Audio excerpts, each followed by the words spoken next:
Dear guests and colleagues, welcome to the American University of Armenia. I'm Alen Amirkhanian, the director of the Akopian Center for the Environment. Before I give my opening remarks, I would like to extend and introduce the speakers. I would like to extend a few thank yous. The first and the biggest thank you, of course, goes to the activists who've made our work and our intellectual life richer. It is because of their work that we're able to reflect on our lives, our relationship with the planet in a much deeper way, and we're grateful to them for it. I would also like to thank a few of the organizers of the event. First and foremost, the Kalis Gulbenkian Foundation, which supported Dr. Armine Ishkanian's work, and in a big part, this evening's event. I would also like to thank the AUA administration for generously volunteering these facilities and my time to advancing academic discourse on this and similar topics in Armenia. And of course, a similar thank you goes to the London School of Economics, which has supported Dr. Ishkanian for many, many years. Finally, a special thank you goes to Socio-scope NGO, which for the past 3 years has supported Dr. Ishkanian in her research in Armenia. They're also committed and hardworking partners in organizing the evening tonight. Evelina Gulkhandanian and the entire team of staff and volunteers of Socio-scope, thank you. With this, I would like to invite Dr. Sona Manusyan, the co-president of Socio-scope NGO, and an assistant professor of clinical psychology at Yerevan State University. She's currently a visiting scholar at the London School of Economics in the anthropology department. Right? Please.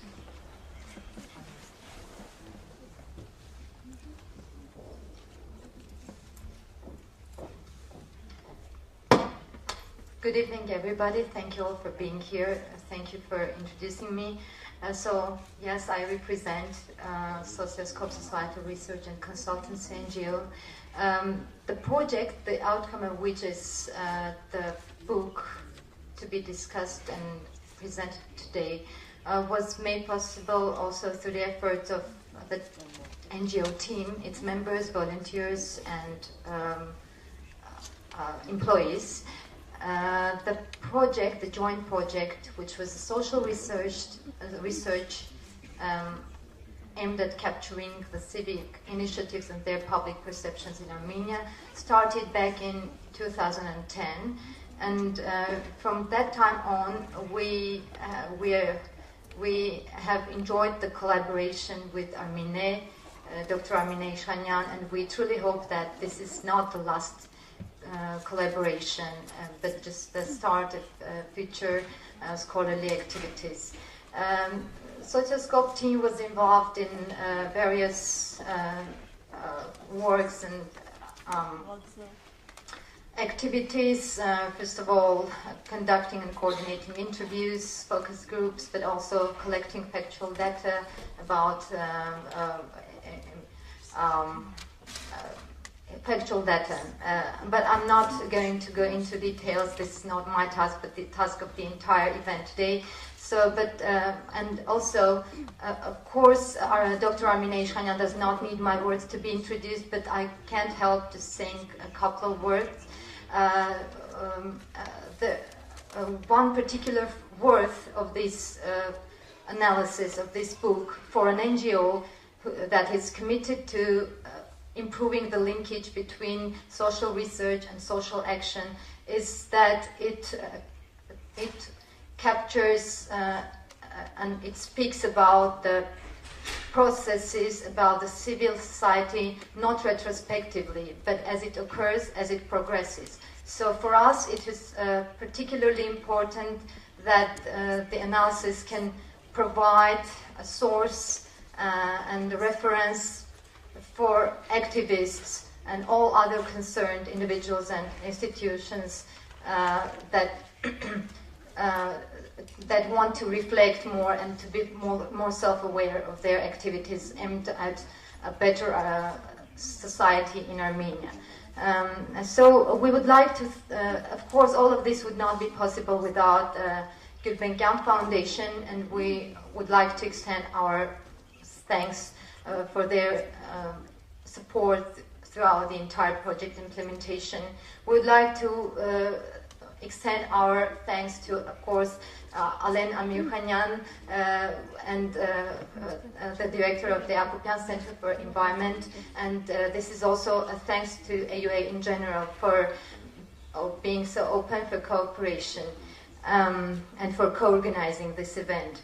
Last but not least, we are thankful to Dr. Armine Ishkanian herself, and we, as I said before, we truly hope that this is not the last cooperation. It was a very enriching experience, an honor and a pleasure to work with her. The electronic version of the books is available for downloading starting from now.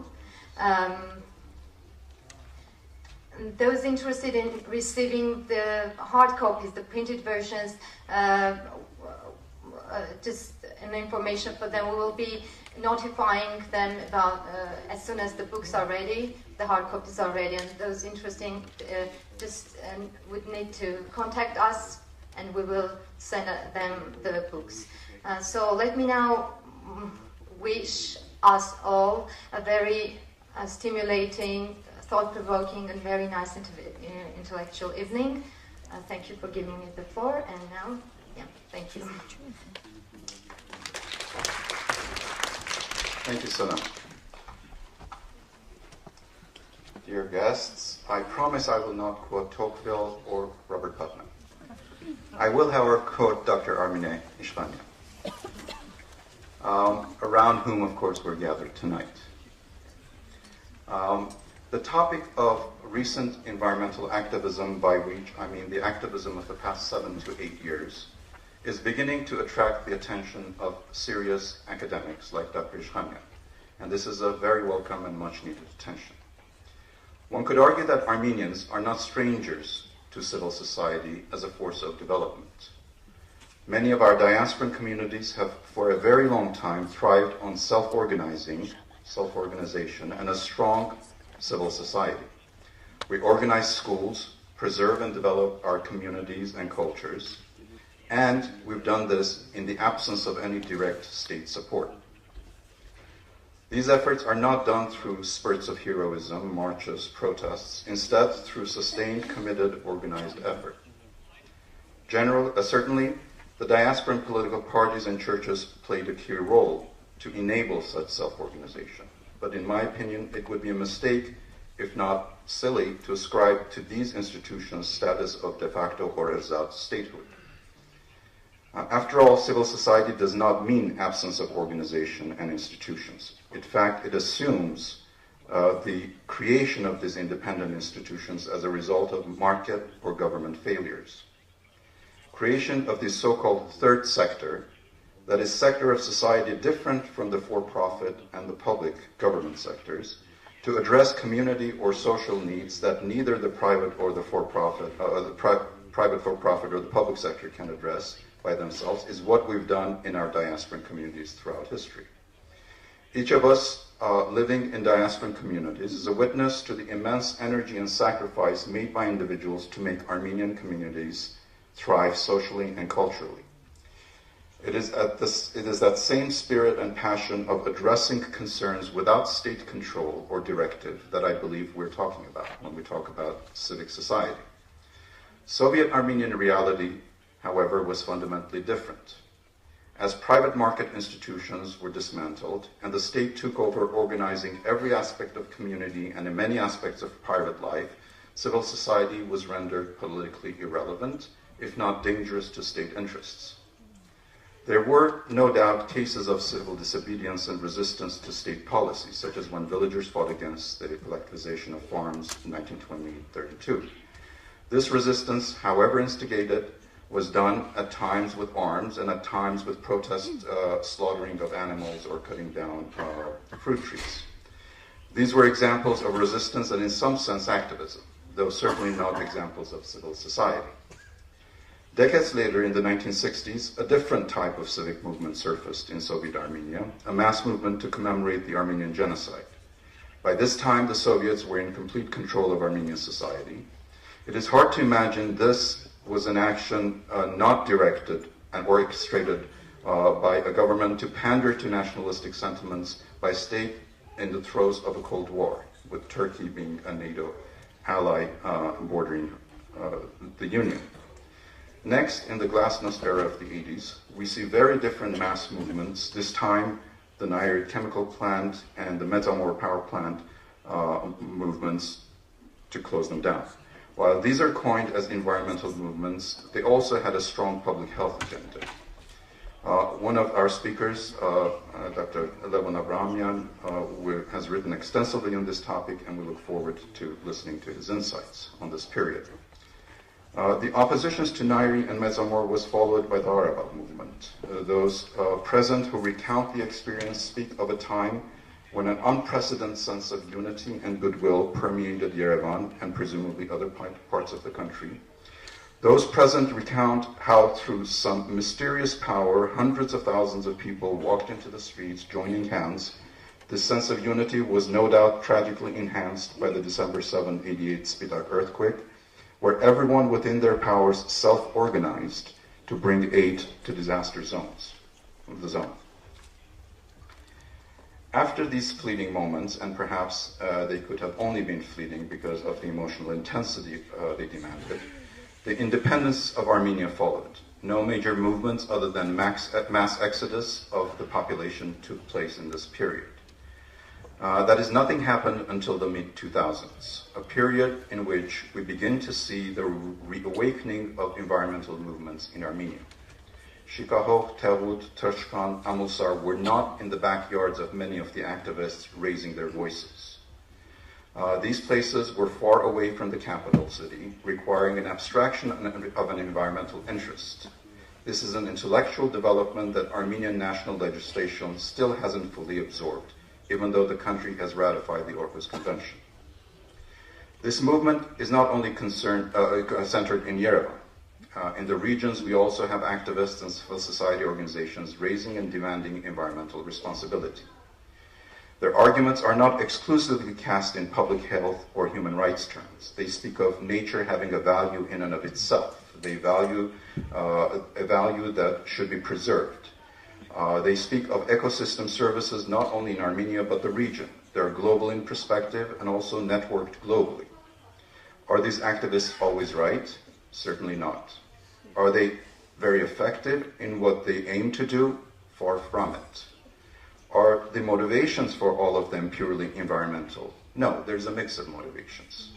But none of these invalidate or diminish the value of what they do.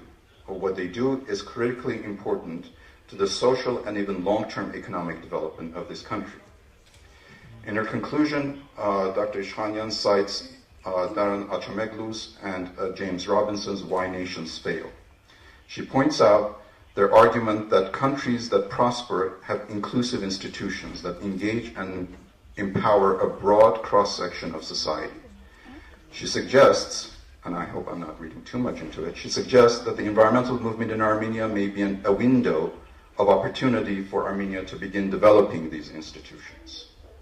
Such inclusion may also be the antidote to the numerous disheartening quotes in her paper, where young people report their main goal is to leave Armenia. The activists are taking a stake in this country and want to have a share in its future. To conclude, and before formally introducing Dr. Ishkanian, allow me to cite a very interesting essay by Harvard political scientist and sociologist Theda Skocpol, who has written extensively on civil society in the United States.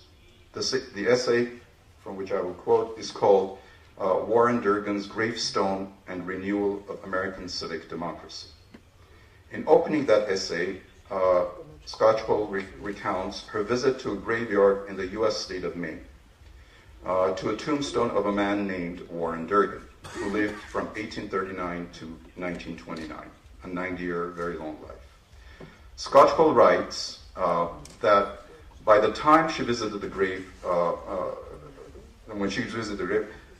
she had already done research into the history of U.S. voluntary associations to realize that this humble man, a poor farmer, a laborer, had been a member, even an officer, in exactly the same group joined by many of the most privileged and powerful Americans of his day.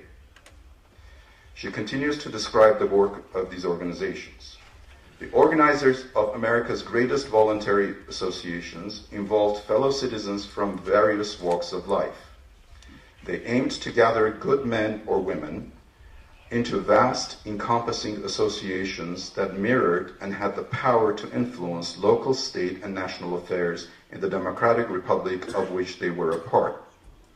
Not only Warren Durgan, therefore, but millions of other Americans of modest means could readily become members, even officers, of the same voluntary associations that enrolled the most privileged and powerful citizens. And ordinary people had ways to influence public affair and legislative debates at the state and national level. Very inspiring image of civic society, indeed, and perhaps the United States is no longer this United States being described here. Let's now turn to the main attraction of the night, Dr. Armine Ishkanian. Dr. Ishkanian is a lecturer at the Department of Social Studies in the London School of Economics and Political Science. Her research examines the relationship between civil society and social transformation, as well as how civil society organizations and social movement engage in policy process. She is an author of many, many books, and it is an absolute honor and pleasure to invite her to the podium.